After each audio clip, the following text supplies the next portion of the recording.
E eu quero falar com vocês sobre 7 princípios para você viver o extraordinário, porque é o extraordinário que Deus tem para nós, amém? A Bíblia diz que o nosso inimigo da nossa alma veio para roubar, matar e destruir. Roubar, matar e destruir. Mas Cristo veio para que tenhamos vida e uma vida em abundância. Pastor, em que área eu preciso tomar posse dessa abundância para a minha vida? Diga todas elas. Diga comigo, todas elas. Diga, em todas as áreas da minha vida, eu preciso e posso viver a abundância em Cristo Jesus. Você que crê nisso, então comece a experimentar essa abundância. Porque algumas pessoas dizem, não, porque eu nasci para a escassez, eu nasci para sofrer. Não, você nasceu para o extraordinário no nome de Jesus. Basta você crer nisso. Então, queridos, nós iremos entrar em um novo tempo. Uma nova era começa, um novo ano, um novo ciclo de vida, um novo começo. Então, todos os novos começos, novos tempos, nova semana, nova hora, novo dia, é para nós, é para mim, para você, uma oportunidade. Diga, uma oportunidade. Uma oportunidade, queridos, uma oportunidade de fazer coisas diferentes, de viver coisas diferentes. Nesses momentos, é tão importante entendermos os ciclos da vida, entender em que fase você está do ciclo da sua vida. E a pergunta é, em que fase você está, ou em que ciclo você está da sua vida? Moisés vai escrever no Salmo de número 90, que é dele aquelas palavras, ali no versículo de número 12, ele vai dizer assim, ensina-me a contar os nossos dias para que alcancemos coração sábio. Então nós precisamos aprender a contar os dias. Às vezes fazemos contabilidade, fazemos conta de tantas coisas, mas não sabemos contar os dias. Talvez o ano de 2022 passou e você nem se deu conta que ele começou, que ele teve e-mail e que já terminou. E algumas coisas que precisavam acontecer não aconteceram, mas elas não aconteceram pelo fato de Deus ter esquecido de você. Ei, olha para cá e preste atenção. Elas não aconteceram pelo fato de Deus ter esquecido ou ter te abandonado, não. Elas só não aconteceram porque você precisava tomar algumas decisões, praticar alguns princípios e isso não foi feito. Então, quando nós entendemos o tempo, quando nós entendemos os ciclos da nossa vida, aprendemos a contar os nossos dias, como diz o salmista aí no Salmo 90, verso 12, nós começamos a compreender aquilo que Deus tem para cada um de nós em determinados momentos. E eu quero profetizar sobre a sua vida que neste momento, Deus tem coisas sobrenaturais e extraordinárias para liberar sobre você. Agora, existem princípios que precisam ser praticados, princípios que precisam ser vividos. E eu vou falar aqui rapidamente sobre alguns desses princípios, e o primeiro deles,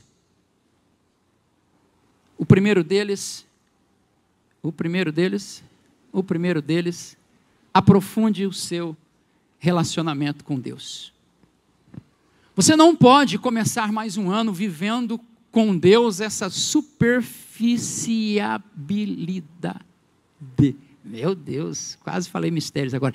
Você não pode, queridos, virar o ano, começar um novo ano, vivendo da mesma maneira que você tem vivido até aqui. Se você quer viver o extraordinário, você precisa mergulhar nesse princípio. Determine que esse ano que está por vir, e essa decisão não deve ser tomada amanhã, essa decisão precisa ser tomada hoje, agora que você já precisa formatar isso na tua mente, deixar isso descer no teu coração, que o ano que está chegando será um ano de uma maior profundidade de um relacionamento com Cristo Jesus. Aprofunde o seu relacionamento com Deus, porque se não houver uma profundidade, não haverá coisas extraordinárias. Se você continuar vivendo da mesma forma, se você continuar vivendo nesse nível de intimidade com Deus, as coisas vão continuar comuns, do jeito que estão, mas eu venho te dizer nesta noite, se você decidir mergulhar no oceano da presença de Deus, Ele terá coisas muito mais profundas para revelar ao teu coração e para mostrar para você. E você vai passar a viver coisas que você ainda não viveu. Então, quando eu decido praticar coisas novas, Deus também começa a revelar coisas novas e sobrenaturais para mim. Então, aprofunde, decida isso hoje. Olha só que texto incrível esse aqui, 2 Crônicas 26:5.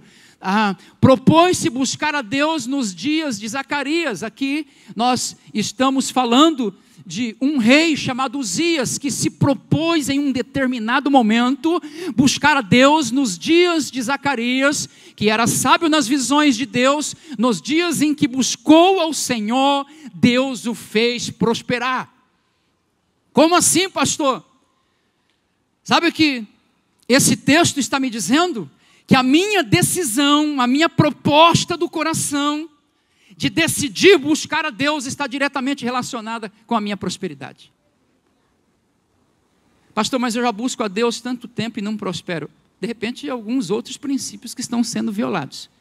Mas eu não estou aqui para falar prosperidade, eu estou aqui para falar nesta noite que você não pode virar o ano nesse mesmo nível de relacionamento com Deus. Aprofunde o seu relacionamento com Deus. Faça uma aliança com Deus. Faça um propósito com Deus. Não amanhã, hoje. Hoje ainda, faça um voto com Deus. Faça um voto de orar todos os dias, buscando a presença dEle, pelas madrugadas ou pelas manhãs. Faça um voto, faça um propósito de ler a Bíblia, de não passar um dia sequer, amado, sem ler pelo menos um versículo da palavra de Deus. Se quer profundidade com Deus, você precisa mergulhar na palavra de Deus, que revela o autor da sua palavra. Quando eu busco o relacionamento com Deus, automaticamente eu preciso mergulhar no conhecimento da palavra.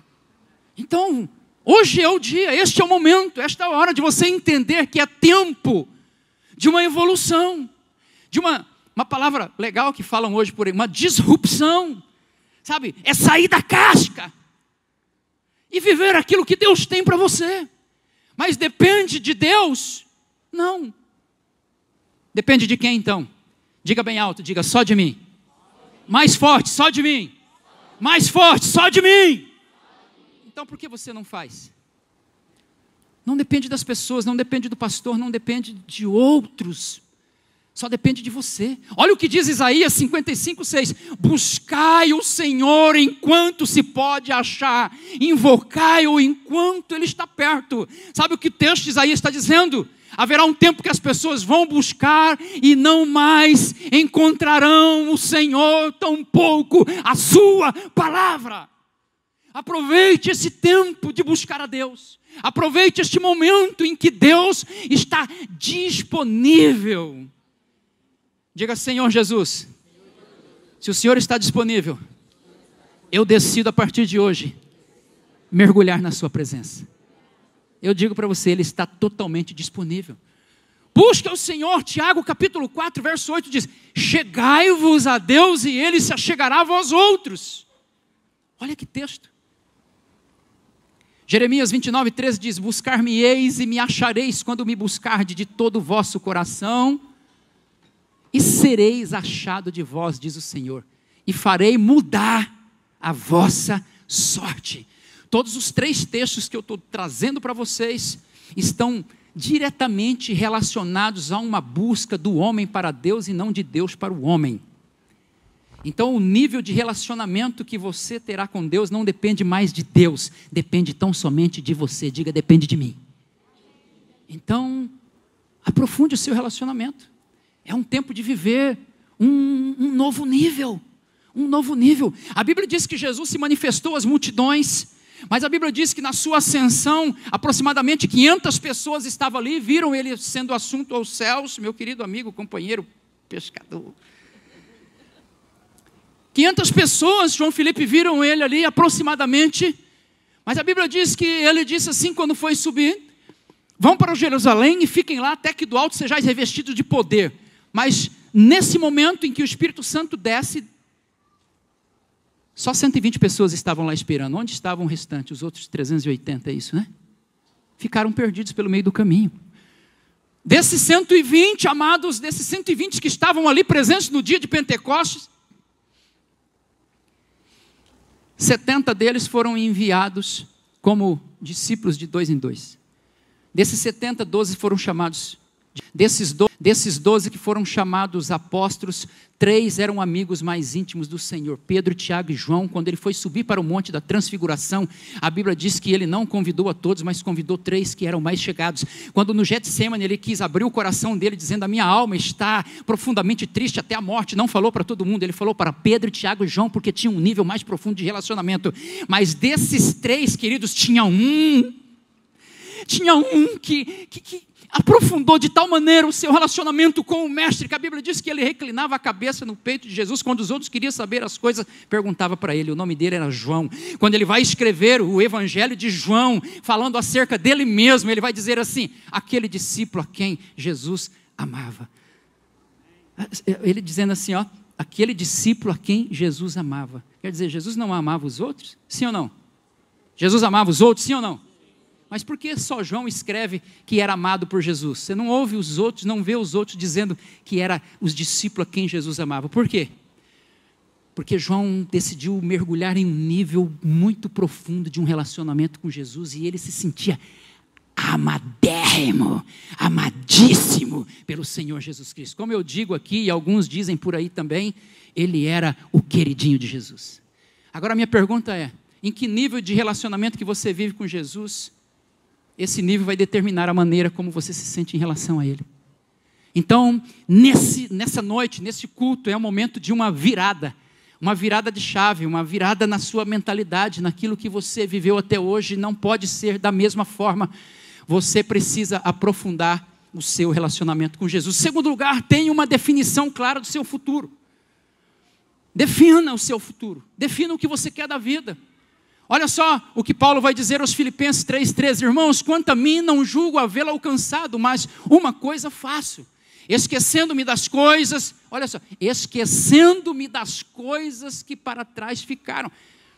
Eu sei que tem muitas pessoas aqui que se você conversa um pouco com as pessoas, a maior parte da fala, da conversa, são sentimentos, são mágoas, ressentimentos de coisas do passado.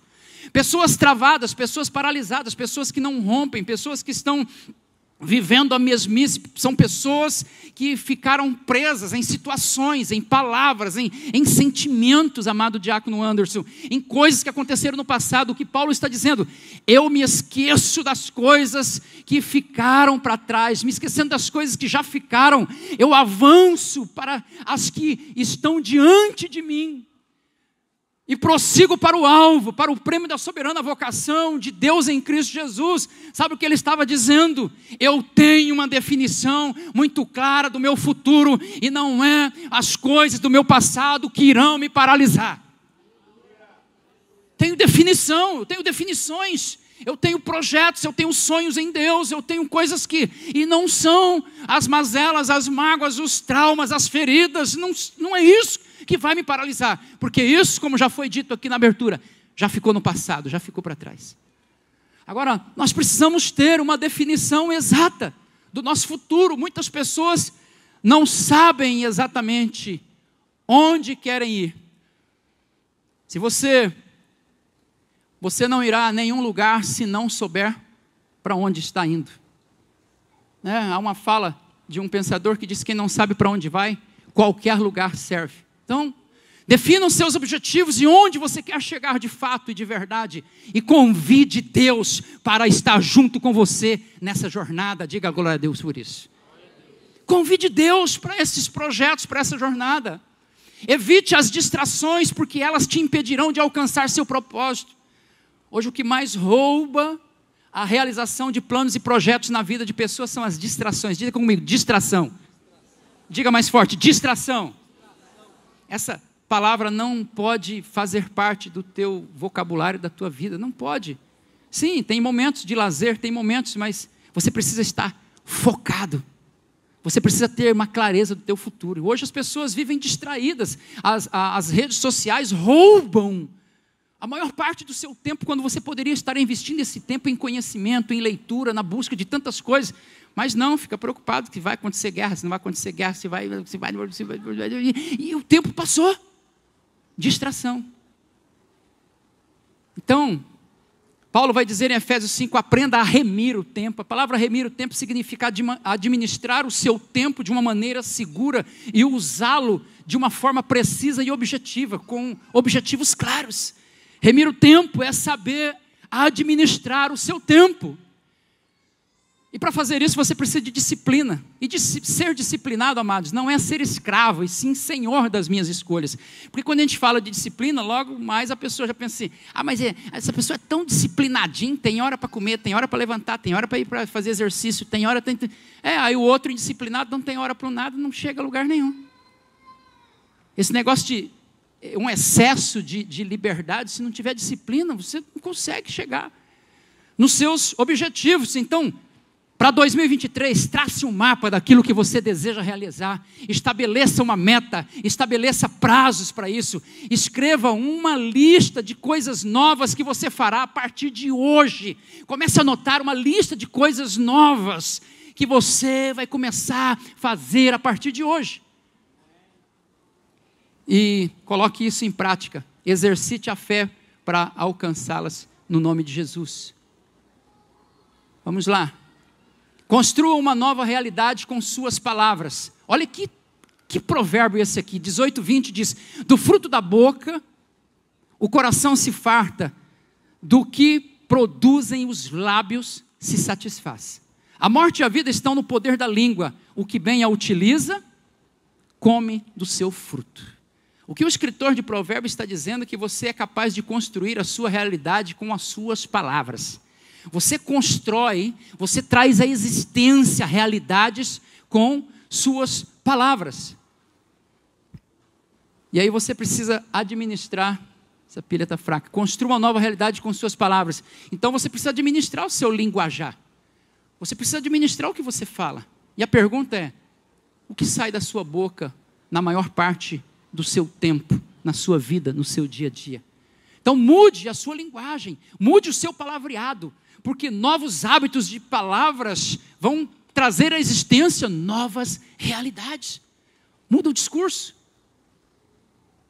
Você não pode continuar um novo ano falando do mesmo jeito.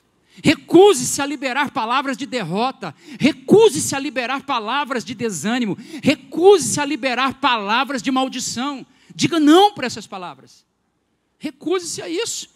Porque conforme diz o provérbio, o que você libera com os seus lábios, você mesmo vai comer do fruto das suas declarações. Então suas palavras, elas são vida, então expresse esperança e confiança em Deus. Então, parar de reclamar já é bastante importante. Reclamar. Reclamar significa clamar de novo, reclamar. Clamar de novo, mas é clamar de novo por quê? Reclamar de novo pelo que se foi, reclamar pelo que se foi, reclamar pelo que passou, reclamar pelo que perdeu. Então, ao invés de ficar reclamando pelo que se foi, pelo que passou, pelo que perdeu, mude o seu linguajar e comece a agradecer pelo que restou, pelo que sobrou e pelo que tem.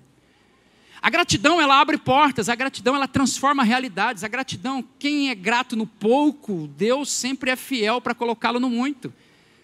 A gratidão é o grande segredo para a multiplicação. Nos pães e dos peixes, Jesus, a primeira coisa que Jesus faz quando tem apenas 5 pães e 2 peixinhos, é olhar, pegar aqueles 5 pães e 2 peixes, estendê-los para o céu e dizer, graças eu te dou. Depois de agradecendo, então o milagre acontece. A gratidão é a chave, é o start para a multiplicação e para o milagre na sua vida. Então, ao invés de ficar reclamando pelo que não tem, comece a agradecer pelo pouco que tem, porque Deus tem capacidade para fazer multiplicar esse pouco sobre a sua vida, no nome de Jesus. Em quarto lugar, dedique parte do seu tempo para servir pessoas. Esse é um princípio importantíssimo. Quando você dedica o seu tempo, amado, para servir pessoas. Pesquisas já mostraram isso e confirmam isso. Que quando você coloca a serviço de outras pessoas, o seu tempo, a disposição, a sua disponibilidade, tá? Isso gera em você uma sensação de prazer. Quem aqui já foi fazer uma boa ação e depois que você fez uma boa ação, um mutirão, foi entregar uma cesta básica, foi orar por alguém? Levanta a mão, quem aqui já fez isso e depois disso você sentiu assim um êxtase, assim, levanta a mão, levanta a mão. Olha aí, isso é uma verdade absoluta. Vocês viveram isso esses dias lá na empresa, sim ou não? Nós vivemos isso naquela proposta da célula, quando nós nos propomos a uma estratégia de evangelização, fazer uma ação social para alguém, em alguma casa, fazer um favor para alguém, e depois disso há uma sensação, sabe assim, a serotonina parece que é liberada lá dentro, e a gente se sente prazer. Existe prazer, existe benefícios extraordinários quando nós passamos a dedicar um pouco do nosso tempo em favor de alguém. Olha o que diz Mateus 20, 26, não é assim entre vós, pelo contrário, quem quiser tornar-se grande entre vós, será esse o que vos sirva. E quem quiser ser homem, é isso que está no texto? Não, né? Quem quiser ser o primeiro entre vós, será vosso servo. Então o que ele está dizendo? Se você quer ser grande, você primeiro precisa ser servo. Tá? Tal como o Filho do Homem, que não veio para ser servido, mas para servir e dar a sua vida em resgate por muitos. Sabe o que eu consigo olhar para esse texto e ver? Que se Jesus estivesse aqui hoje, ele não estaria sentado à mesa, ele estaria lá fora preparando o nosso banquete. E às vezes, já preste atenção, porque em um momento como esse, em um evento como esse, em um culto como esse, pode ser que algumas coisas saiam do lugar. E tudo que está sendo dito aqui é para você praticar hoje ainda. Cheguei e não tinha lugar para mim. Palavras. Toda vez que você chegar em algum lugar, Deus vai te pôr à prova. Não vai ter lugar para você, até você aprender a falar, graças a Deus, pelo menos eu cheguei. Agradeça porque você chegou, e não porque não teve lugar. Coloquei meu refrigerante lá, beberam. Graças a Deus. Que alguém bebeu e não estava envenenado. Creio eu. Você trouxe para você. Então, queridos, se Jesus estivesse aqui hoje, Ele estaria servindo nós. Nós estaríamos sentados e Ele trazendo para nós.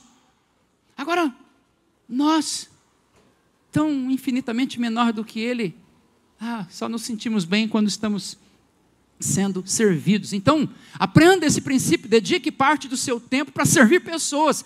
Você colhe aquilo que planta. Quando você dedica tempo às pessoas, pessoas dedicarão tempo a você também.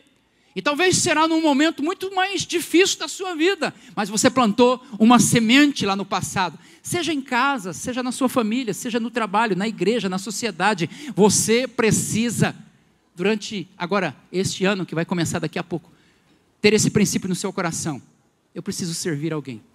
Porque tem gente, amados, que gosta muito de ser servido, gosta muito de ser honrado, mas não se dispõe, não se coloca à disposição para servir ninguém. Dedique seu tempo para servir pessoas. O que você faz acontecer aos outros, Deus fará acontecer a você. O livro de Jó, capítulo 42, verso 10, Jó orou por seus amigos. Sabe o que eu aprendo com isso? Que há uma responsabilidade sobre a minha vida de orar por alguém. Nós vamos começar agora, na segunda-feira, uma campanha de oração de 7 dias. Vamos orar pela igreja, orar pela sua vida, orar pela cidade, orar pela nação, orar pelos projetos da igreja. E eu já estou te convidando a fazer parte. Segunda-feira, agora, às 19 horas, de segunda a sábado. E vamos finalizar isso com o culto de ceia no domingo. Mas nós vamos estar em oração, orando por alguém. Então, faça um propósito durante agora essa virada de ano, faça um voto com Deus de orar por alguém, por uma família, por um amigo, alguém que precisa da salvação, alguém que ainda não foi encontrado por Jesus. Faça um propósito e dedicar o seu tempo, o seu esforço de orar por alguém. Ore por alguém. 1 Reis também, deixa eu ver aquele outro lá, vou dizer. 1 Reis 17, a pobre viúva alimentou o profeta, e quando ela alimentou o profeta, Deus a alimentou. Então, é servindo que somos servidos. Quando nós entregamos aquilo que está em nossas mãos para as pessoas, Deus entrega e libera aquilo que está nas mãos dele para nós. Grave bem isso no seu coração, pode mudar.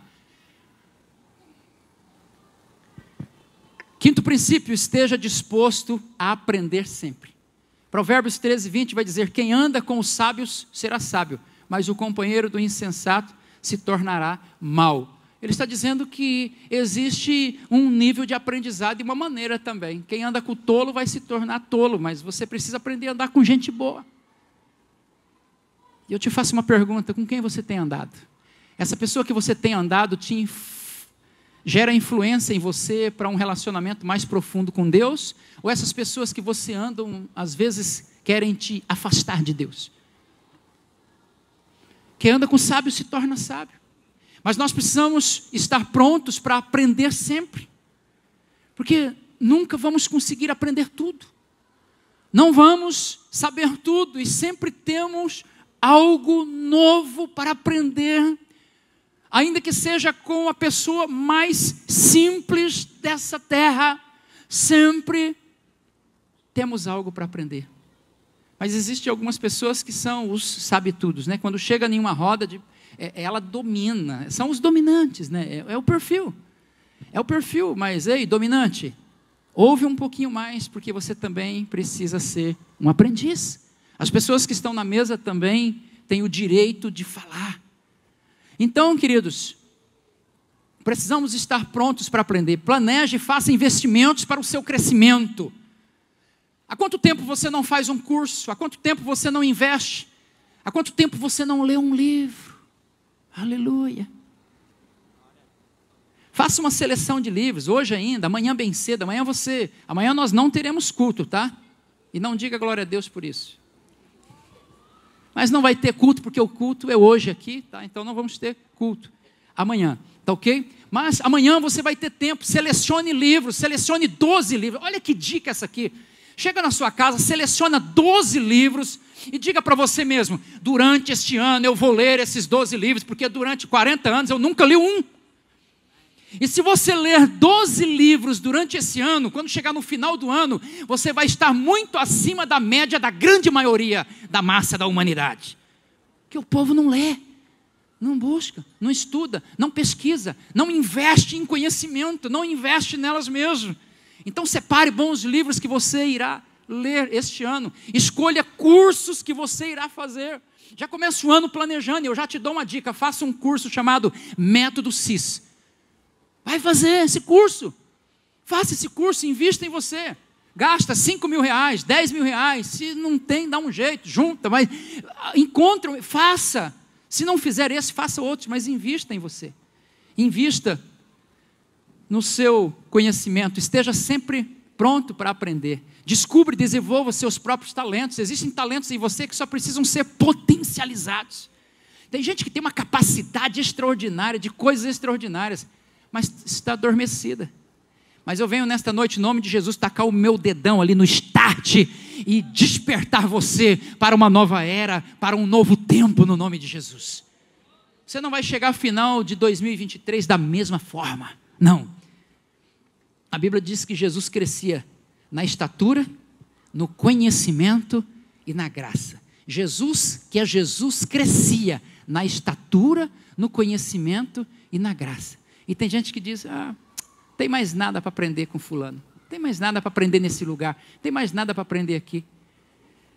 O dia que você parar de aprender, porque você já começou a morrer, o fruto depois, ele está verde, ele vai amarelando, até chega um ponto, depois que amadurou tudo ali, a tendência agora é só o quê?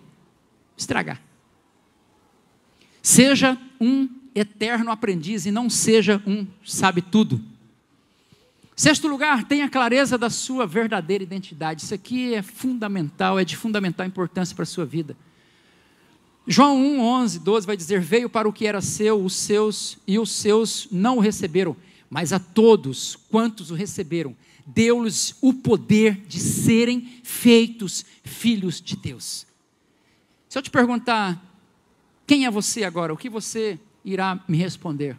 Eu sou psicólogo, eu sou advogado, eu sou formado, eu tenho graduação, eu sou pós-graduado. Não estou te perguntando o que você faz, estou perguntando quem é você. Quem é você? Quem é você, fulano? Quem é você na sua essência? Um dia desse eu encontrei uma querida, amada, muito crente, e todas as vezes que a gente encontra ela, pergunto: a paz, irmã, como é que você está? Ela diz assim: estou bem melhor do que eu mereço. Sabe de quem eu estou falando, né? Estou bem melhor do que eu mereço. E aí, a pergunta que ela faz sempre para a gente é: quem é você? Ela sabe quem eu sou, mas ela pergunta só para saber, porque a resposta que ela espera sair dos nossos lábios é: eu sou filho amado de Deus. Quem conhece ela aí, a irmã Fátima, sabe que é isso, é uma verdade. Encontrou ela, ela diz: eu sou a filha amada de Deus. E a minha pergunta é: quem é você? Porque quem é você é a sua origem, é a sua identidade. Se isso não tiver resolvido, se você não tiver clareza, amado, acerca da sua identidade, você terá problemas em todas as outras áreas da sua vida.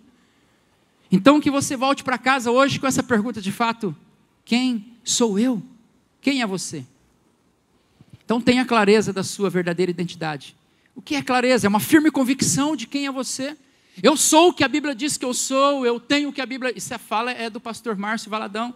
Eu sou o que a Bíblia diz que eu sou, eu tenho o que a Bíblia diz que eu tenho, e eu posso o que a Bíblia diz que eu posso. Então quem eu sou? Eu sou filho amado de Deus. Deu-lhes o poder de serem feitos filhos de Deus. O que eu tenho? Eu tenho a herança que Deus deixou para mim, porque se sou filho, automaticamente sou, diga, herdeiro. Herdeiro. Diga: eu sou herdeiro. Mas você se sente herdeiro? Você se sente um herdeiro do Deus Criador do universo? A Bíblia diz: se sois de Cristo, também sois descendentes de Abraão e herdeiros segundo todas as suas promessas. Sabe o que esse texto está dizendo? Que todas as promessas feitas a Abraão, aquele que está em Cristo Jesus também tem direito das mesmas promessas. Diga: sou herdeiro. Então, se eu sou filho, amados, eu sou herdeiro, eu sou filho amado do Deus Altíssimo. O que eu tenho e o que eu faço está diretamente relacionado ao que eu sou. Porque aquilo que eu sou vai mostrar aquilo que eu faço, e o que eu faço vai revelar o que eu tenho. Agora, como que você se sente? Você frequenta uma igreja, você vem para os cultos, mas basta acontecer uma situaçãozinha e você diz: Deus me esqueceu, e nem chama Deus de pai. Se você é filho, você tem um pai. Você não é órfão. Existe um pai que te ama. Você se sente amado por ele? Ou os traumas da vida, as feridas, as mágoas do passado já foram tantos no teu coração que você já não permite mais esse sentimento morar no teu coração. Que o Espírito Santo de Deus hoje traga novos sentimentos no teu coração e você saia daqui se sentindo filho amado de Deus. Você precisa resolver esses conflitos dentro de você. Enquanto você não resolver esses conflitos, outras coisas continuam dando errado. Por quê? Por causa da minha identidade. Eu não sei quem eu sou. Se eu não sei quem eu sou, há uma indefinição acerca do que eu faço. Se eu não sei o certo daquilo que eu faço, eu acabo fazendo coisas que eu não gosto. Se eu faço coisas que eu não gosto, eu não vou ter os resultados que eu deveria. Olha o problema. E quantas pessoas vivem nesse conflito? Não conseguem ter resultado, mas o problema está lá na origem. Não sabem de fato quem são. Frequentam a igreja, mas não vivem de fato essa paternidade, essa filiação em Cristo Jesus. E por último, para nós encerrarmos, esse princípio aqui, você precisa praticá-lo imediatamente. Não carregue mágoa em seu coração, aprenda a perdoar. Por quê? Perdoar exige aprendizado.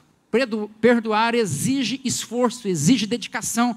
Porque perdoar, queridos, não é um sentimento, perdoar não é uma sensação que eu sinto vontade, não, perdoar é difícil. Perdoar alguém que te feriu, perdoar alguém que te traiu, perdoar alguém que te magoou, perdoar alguém que disse uma palavra que te ofendeu e gerou, sabe, aí o diabo pega aquilo e vai gerando sentimentos, ressentimentos, mágoas dentro, e muitas pessoas não sabem lidar com isso, e não é fácil. Diga: perdoar não é fácil, mas é possível. Então aprenda a perdoar. Tem gente, eu fui num treinamento um dia desse aí, e aí o palestrante chegou diante de um casal e identificou um sintoma ali. Quando foi verificar, eles estavam casados há quase 50 anos, há mais de 30, 40 anos, ele tinha traído a esposa, e eles viviam com esse problema sem resolver até aquele momento. Não tinha liberado perdão. E a falta de perdão gera mágoas, sentimentos, ressentimentos, feridas, adoecem. Olha o que diz Marcos 11, 25. E quando estiverdes orando, se tendes alguma coisa contra alguém, perdoai, para que vosso Pai Celeste vos perdoe as vossas ofensas também. A Bíblia é muito bem clara em relação ao perdão. Acerca do perdão, nós só somos perdoados quando nós liberamos perdão. Se eu não libero perdão, Deus também não tem obrigação nenhuma de me perdoar dos meus pecados e me levar para o céu. Por isso Jesus na cruz, diante de tanto sacrifício ali, de tantos açoites, de tantas palavras malditas que foram lançadas para ele, na cruz ele vai dizer: Pai, perdoa-os, porque eles não sabem o que estão fazendo. Nos seus últimos momentos de vida, ele está falando de perdão. Então entenda a profundidade do perdão. Não carregue mágoa em seu coração para 2023. Libere perdão. Se você está aqui me ouvindo nesta noite, tem problema com alguém, hoje é uma boa noite, hoje é um bom momento, esta é uma boa hora de você não virar à meia-noite sem pedir perdão. Filha, peça perdão para o seu pai. Pai, peça perdão para os seus filhos. Ei, esposa, peça perdão para o seu marido. Marido, peça perdão para a sua esposa. Não carregue essas mágoas para o próximo ano. Entre no próximo ano livre, leve e solto em Cristo Jesus. Perdoar não é opcional, perdoar é um mandamento. Quem não perdoa desenvolve câncer na alma. Eu conheço pessoas, e não distante da minha família, que adquiriu câncer e morreu em poucos meses, por ter um coração carregado de mágoa. Pessoas rancorosas, pessoas que às vezes não são capazes de perdoar outros que já se foram. Meu pai já morreu, mas eu não consigo perdoar. Minha mãe já se foi. Sabia que tem gente assim? Aqui não, mas existe. Existe. E elas adoecem e estão morrendo por dentro. Quem não perdoa desenvolve câncer. Pode deixar, volta lá. Obrigado. Quando você perdoa, você liberta um prisioneiro e acaba descobrindo que esse prisioneiro era você mesmo. Olha que forte isso aqui. Quando você perdoa alguém que te magoou, você liberta um prisioneiro. E depois você vai ver que esse prisioneiro era você mesmo. Então, exercite o perdão, comece a praticar o perdão, porque o perdão liberta, o perdão cura, o perdão transforma, o perdão abre portas. A amargura, o ódio, as mágoas, ressentimentos são prisões espirituais. Uma raiz de amargura pode contaminar tudo à sua volta. Quando você deixa, Paulo diz, lançai fora todas as raízes de amargura. Quando ele está dizendo lançar fora, ele está dizendo, em outras palavras, que nós somos responsáveis para colocar para o lado de fora e que nós temos capacidades, competência e força suficiente para isso. Então não venha me dizer, mas eu não consigo. Consegue sim. Mas precisa querer, precisa esforço. Não fica carregando esse fardo, ele não é teu. E o diabo ama, se é que o diabo ama alguém, que claro que não ama, né? Mas ele ama um coração cheio de mágoa, porque um coração cheio de mágoa se torna um depósito de lixo para ele germinar os seus ovos. Então aprenda a perdoar. Perdão, ele traz cura. Perdão transforma, abre portas, liberta. Quanto à amargura, o ódio, o ressentimento, são prisões espirituais. Se você não perdoa, você ficará preso a quem te magoou. Então, libera de uma vez por todas essa pessoa e seja você livre. Porque o nosso Deus, diz o Salmo 86, que Ele é bondoso e Ele é perdoador. O nosso Deus é rico em misericórdia. A Bíblia diz que o nosso Deus lança no mar do esquecimento os nossos pecados. Então, uma das características do nosso Deus é o perdão. Uma das nobrezas do nosso Deus é o perdão. E Ele foi capaz de nos perdoar dos nossas falhas, pecados, colocando o Filho dele para pagar uma conta que não era dele, sim nossa. Agora, às vezes, nós não somos capazes de perdoar pessoas que nos magoaram. E quantos problemas hoje, casamentos que terminam, porque algo aconteceu no passado, mas isso não teve cura ainda, não teve libertação. Mas nesta noite, o Espírito Santo de Deus me trouxe aqui para trazer uma palavra para o teu coração. Ele está pronto para derramar um bálsamo sobre esta ferida, sobre esta mágoa, porque Ele já não quer te ver mais assim, Ele quer te ver livre. Você chegando aqui dizendo, estou livre, já não carrego mais um peso, não carrego esses ressentimentos, mágoas, feridas. Não, isso não faz parte mais da minha vida, porque o meu coração não é uma habitação de demônios, não, o meu coração, o meu corpo é a habitação do Espírito Santo de Deus. Mas nós precisamos colocar em prática o perdão. Pode passar aí, Valdeci. Então, é um novo ano que está chegando. Está para começar, daqui a pouco, 2 horas aí, né? Quase 10, daqui a pouquinho, virou o ano. E a minha pergunta é, que decisão você vai tomar? Quais desses princípios você vai colocar em prática na sua vida? É um novo começo. Então decida hoje escrever uma nova história. Decida hoje viver um novo tempo. Decida hoje mudar algumas realidades que só dependem de você, não depende mais de Deus. Decida hoje fazer diferente do que você fez até agora. Decida hoje viver o extraordinário de Deus para a sua vida, no nome de Jesus. Vamos ficar de pé, vamos orar?